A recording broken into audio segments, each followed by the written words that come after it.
Coming up this week, should the federal government slap a 20% tax on sugary drinks? Also, what qualities do you look for in a federal leader? This and much more to come.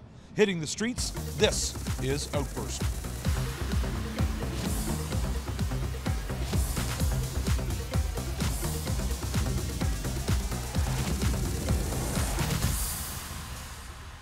Hello and welcome to Outburst. I'm Glenn McGuinness. Well, the leadership races for both the Conservative Party of Canada and the NDP are well underway. And in the past, many party leaders have resonated with Canadians both as Prime Minister and in opposition. And their charisma alone has brought them tremendous political success. So, what attributes get your attention? Our question. What qualities do you look for in a federal party leader?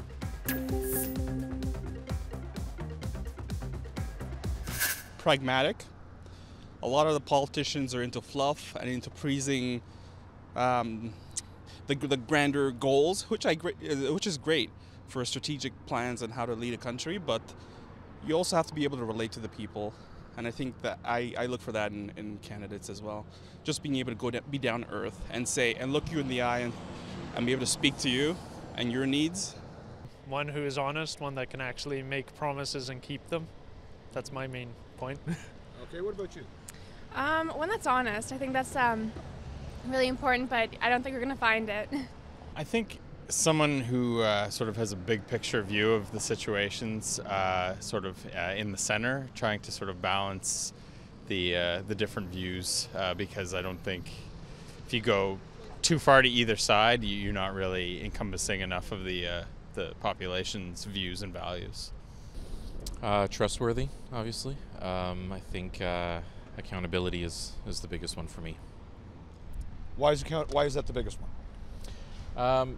With I guess with everything that's going on in the world right now, and even in our country, I just want to make sure that whoever's going in knows exactly what they're doing and is going to do what they say they're going to do. I guess, yeah. Honesty, integrity, ability to overcome obstacles globally, socially, economically, environmentally. Someone that's well-rounded. What do you think, honey? Yeah, sure, the same. Well, we want people who are honest, people who are have integrity, people who have morality. I think that law cannot make people free, but law brings order, it brings peace, and that I really believe in God, and that God wants everyone to be at peace.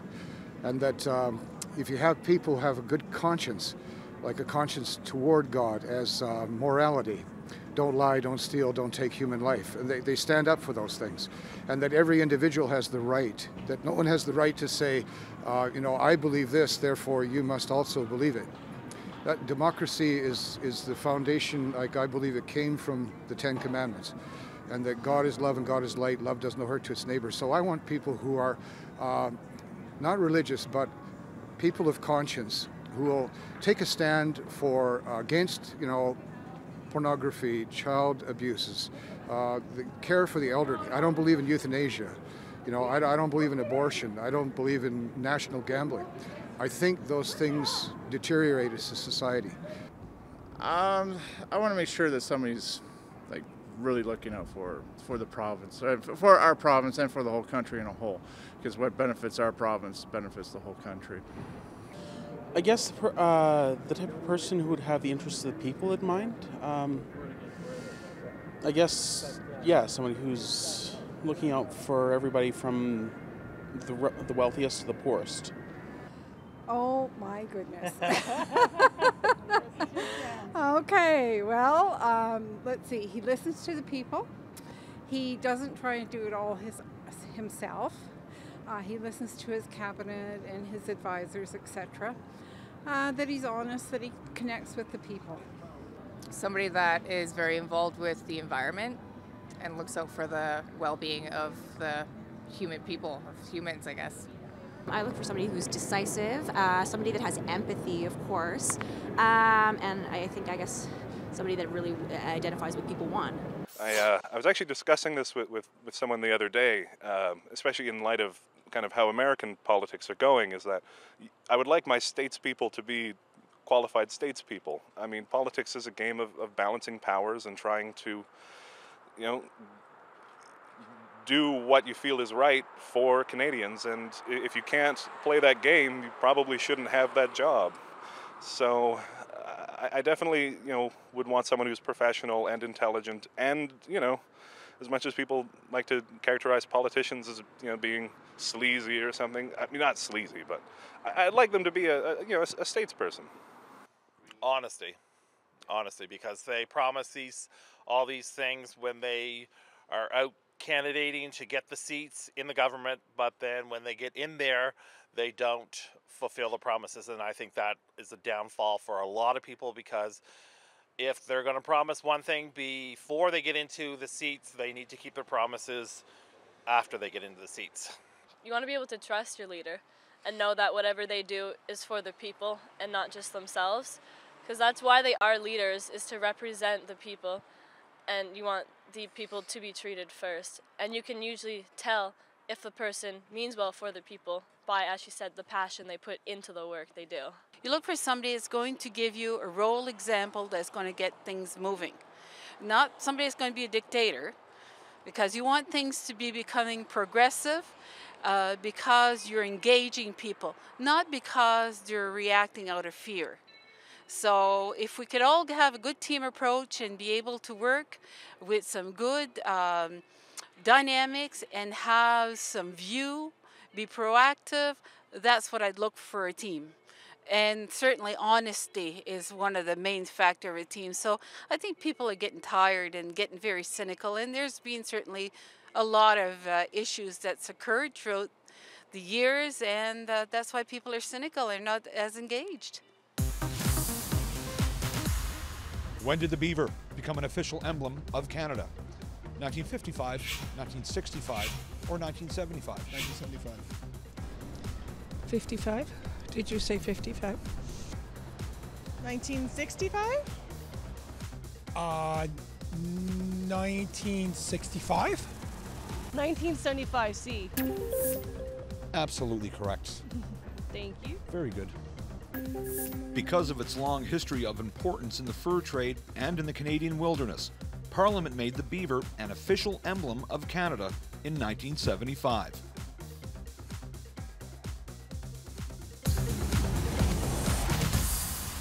Obesity continues to be a going concern in Canada. 1 in 5 adults suffers from the condition. And with so many processed foods on the market these days, eating right becomes more and more of a challenge. And one product singled out as a big contributor to obesity is soft drinks. Canadian health organizations have suggested slapping a 20% tax on drinks with added sugar would save thousands of lives and also put billions of dollars back into our healthcare system. But is this the right solution? Our question. Do you agree with a 20% tax on sugary drinks?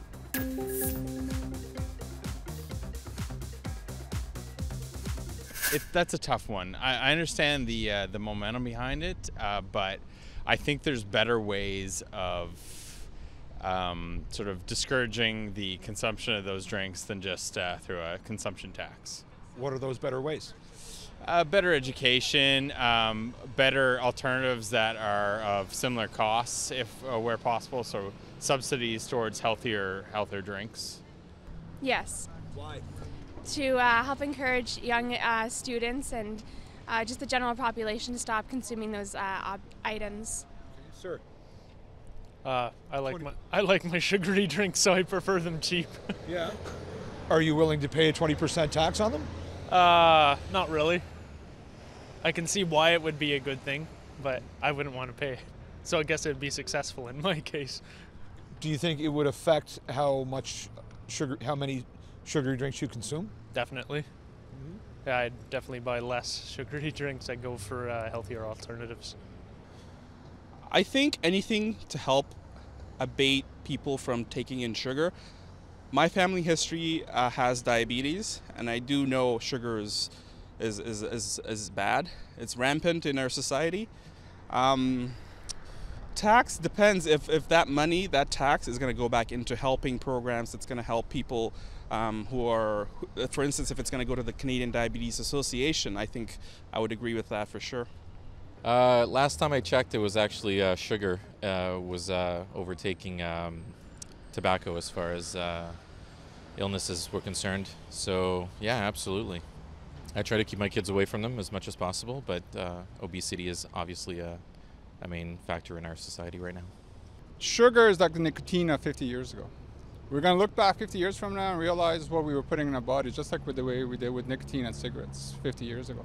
So definitely, yeah, we should just look at our health system and how it's suffering from overconsumption of sugary fruits and drinks, and yeah, you bet. Why not? I'd be fine with it, honestly. I don't know if I would say I drink a lot of sugary drinks, but I drink a fair amount. But I mean, it would help get out of debt, I guess, a little bit, because there's a lot of pop and juice sold. I don't know if it'd really help that much with obesity rates, because people would still buy it. I mean, pop isn't that much itself, so if you raise the tax by 5%, it's gonna be like an extra 20 cents, so. But it will add up for the country or province, whoever wants to do it. What do you think? I agree that it would work. It wouldn't affect me much because I don't drink pop juices, but because pop and juice sugary drinks aren't a necessity to life, it's reasonable to raise the price on it, and if it could steer people away from it, it would help their health. But if they continue to use it, it's on their own because it's, as I said, not a necessity, and it could help the government. No, I don't think they should tax that. I mean, if they're going to drink it, they're going to drink it regardless of, I mean, obesity is a common thing, but common sense also goes a long way too with that. I mean, might as well. It's worked in a lot of other cities at significantly reducing obesity. So, and also it's not like, you know, if it was a 20% tax on fresh vegetables, that'd be completely different. But I mean, people as it is are paying a huge 95% markup anyway. I mean, it's like a couple cents worth of syrup and some water in like a fountain pop. So, yeah, I mean, that seems pretty reasonable. You know what? That's not going to change obesity one bit. I mean, look at the smokers. Has it really stopped people from smoking? No. There's a reason people consume sugars, whether it's an issue of education level or it's an issue at this point in time that people can't afford milk. But I think if you look at the issues with sugars and where people are raised and everything is fast, and you've got these kids that are not doing nothing. They're sitting there and they're playing these video games because that's the way they have to entertain themselves. How many kids nowadays would love to play hockey? Parents can't afford it. They don't have the means. How many kids would love to play soccer? Give them a chance to be able to be active, and that's the way you deal with issue. This 20% tax on sugar is just phony, misleading measures. No, absolutely not. Well, I'm a type 2 diabetic, so I take responsibility for my own health. So I don't need to be taxed on sugar drinks to decide not to use them. I do it because it's smart for my health. So. I kind of like sugary drinks, but you know, if it's going to help health for children and such, and even myself, it might be a deterrent to get away from sugary drinks. So it might hurt, that's for sure, but if it's what has to be happening, sure. Absolutely. I'm a mom and I'm super healthy, and sugar can basically kill you. So yeah, absolutely. Okay, so you're strongly in favor. Yeah, absolutely. And you know, other places are doing it and they're having much success. So that's why our kids are obese and diabetes is raging. So I don't know. I feel that it doesn't really achieve the desired result and really just ends up being a cash grab. Right. So not at all. I don't see a justification for it now. No. I think people should drink less of it, but I don't think you should tax them. Right on. More taxes are never the answer. I don't have the right answer, but I know taxes aren't the answer. How many seats are in the Senate of Canada? 105, 125, or 150? 150? 125. No, 105. 125. 150. 105. It is 105, sir. Very good. The Senate of Canada consists of 105 seats. Members are appointed by the Governor-General on the recommendation of the Prime Minister.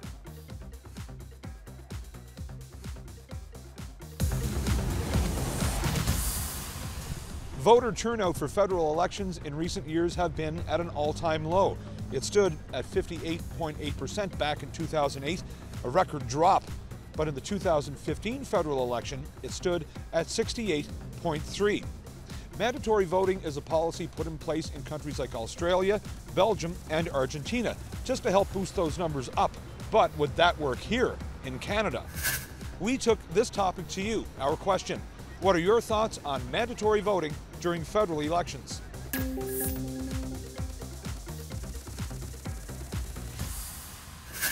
That's kind of a tough one. I think most people want to vote when they want to vote. If they don't agree with what about the parties or the leaders, they'll sustain from voting, but I certainly encourage voting. But I want to say that mandatory would be an idea. No. Mandatory voting? I think it should be up to the individual. That's what makes it, we have our free will to decide what we want to do. I think that's a great aspect of living in Canada, but yeah.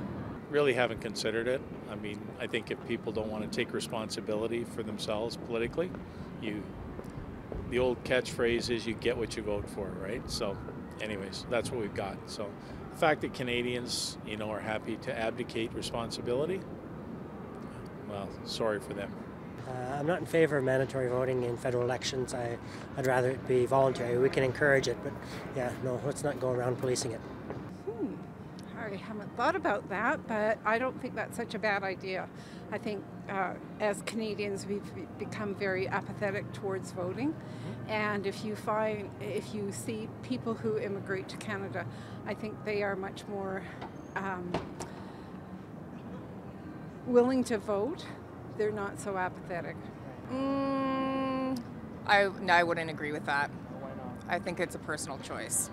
I think that's part of our freedom. I mean, I think it's important because every vote really truly does count, especially, I've seen situations where it comes down to the wire. So I think that I wouldn't be opposed to it. I think it's a good thing. I like the Australian system where at least there's an option. If you don't like anyone, you can say, I don't like anyone. But I think everyone should go out to vote, and it should be legislated that they go out to vote. And you, madam? I definitely think it benefits our government, but I don't think that it should be mandatory with the idea that one should have the freedom to choose. Voting is a right. I think everybody should vote. Making it mandatory, it's difficult. I really don't know the scope of it, but I think it should be encouraged. It should be heavily encouraged, but you can't make things mandatory because it goes against, and you can't force people to do things, is what I'm saying. But I don't believe in mandatory voting. I believe that most people should vote at all times. I believe it's a responsibility. But I think that there has to be a difference between sort of what people should do sort of from a value standpoint versus whether that should be sort of legalized. 100%. Why? You know what? I think there are a lot of people who go off and, okay, scratch that. There have already been a lot of people that have died for the freedom that we have. The least we could do is get off our butts once in 4 years and go and actually have our say. So, yeah, 100%. I really feel like that would be a wonderful thing to adopt. I lived in Australia for a year, and I feel like it forces civic engagement for people that may not normally be passionate about politics. I think it does forces them in a way to actually think and engage and consider what they believe in and what they want from leadership of government. So yeah, I think that that's a problem right now in North America. Maybe not enough young people voting. Yeah. Sure. 100%. Yeah. Why? The system that we have here is the envy of the world. The ability to actually elect your officials to the system, it's a gift. And I think people here take it for granted. We should strive, we should force people to actually get engaged in democracy. That's what it is. If you're not engaged, then you're not part of the solution, you're not part of the system. And it definitely, I think we should make it 100% mandatory to vote. Yeah, you bet. That's ridiculous. That's because like the Canada is about freedoms, and you should have a freedom to vote if you so choose. And I feel that there's a lot of people that perhaps don't have the understanding of their decision. and the impact that their vote can make, and that you get a lot of people that then voting for someone that they were sold to through the TV instead of actually doing their research and understanding what they're going to do for our country. For the youngsters, definitely. For middle-aged, definitely. For elderly, it should be an optional. They should not be allowed. Yeah, if they cannot make it to the polling booth, they should be spared.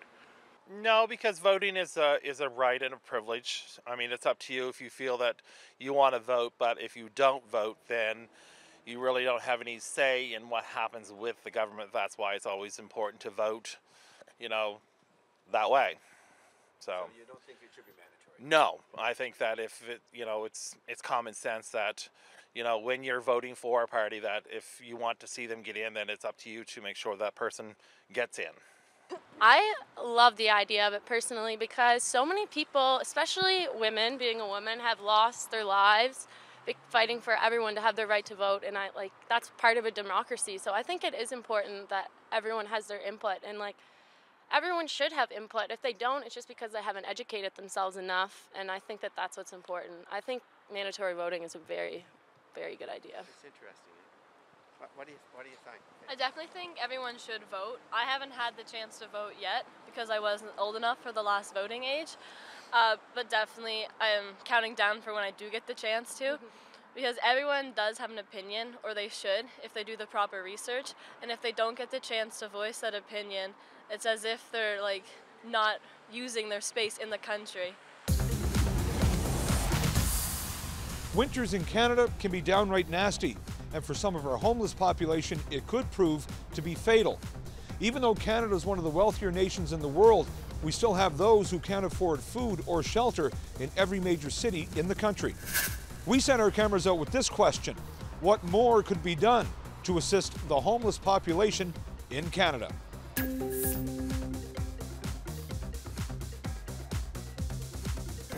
Honestly, I'm not sure. I would love to say that more affordable housing would probably be the ideal solution, but then you also have to facilitate getting these people into these places, which is easier said than done in a lot of cases. You know what? There's so many programs in place.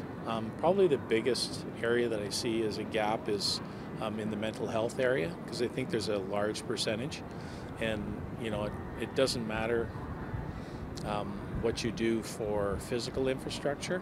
They need help, one-on-one with medications and counseling and that kind of thing. And I think we're really lacking in that area, across the country. It's an area that's been shorted for, I don't know why they would steal from that part of society. So. Yes, I do think there are some things that can be done, but I think you have to talk to the homeless, because it's their choice, and we can put all the programs in place, but unless they're willing to come and they have some input into it, I don't think that they necessarily want to be stuck someplace.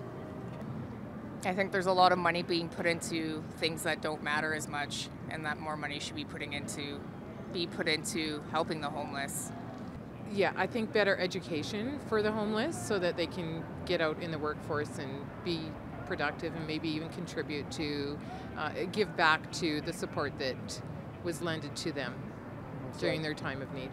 Now, I've known from I lived in Vancouver for a little while, and there's of course a big initiative there, and they've done kind of as a municipality a lot of interesting projects, like the Inside Injection Site, safe injection site, to try and do harm reduction to get people back on their feet. And people don't want to be homeless, and if you can give people the resources, they usually, and that's what these pilot projects have shown, can recover and can get to reintegrate into society.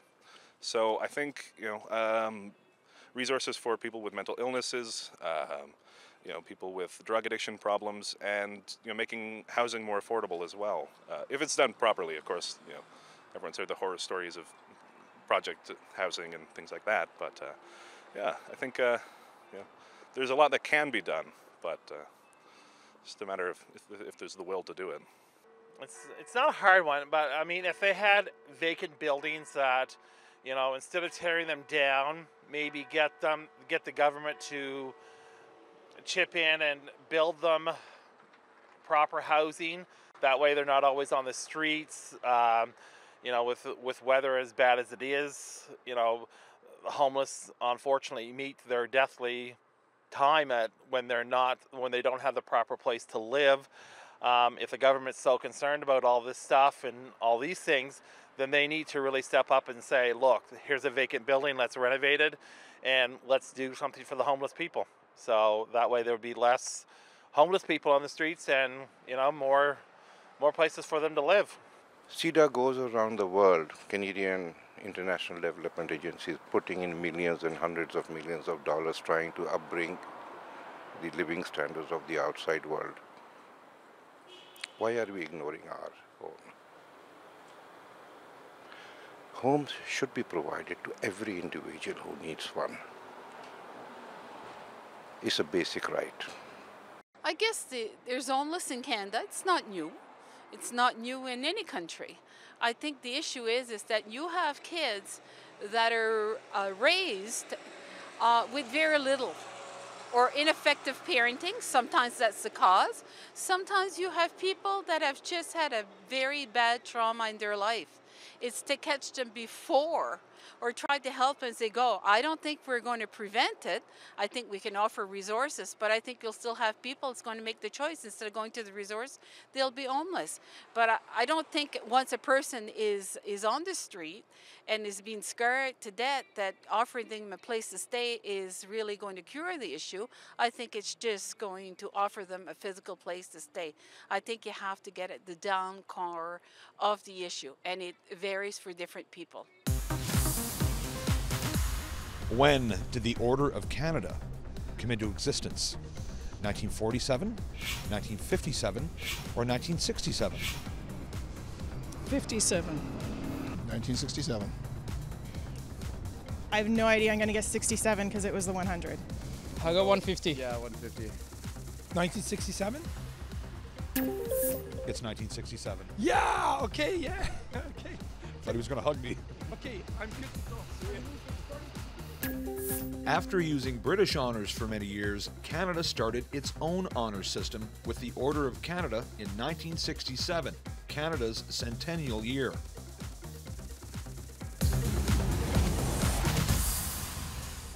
That's all for this episode of Outburst. Like what you see? Well, you can watch more episodes on our website at www.cpac.ca, on our CPAC TV To Go app, and also on our YouTube channel. You can also join the conversation via social media on Twitter and Instagram at CPAC_TV. I'm Glenn McGuinness, and on behalf of all my colleagues at the Cable Public Affairs channel, thanks for watching. We'll see you next time.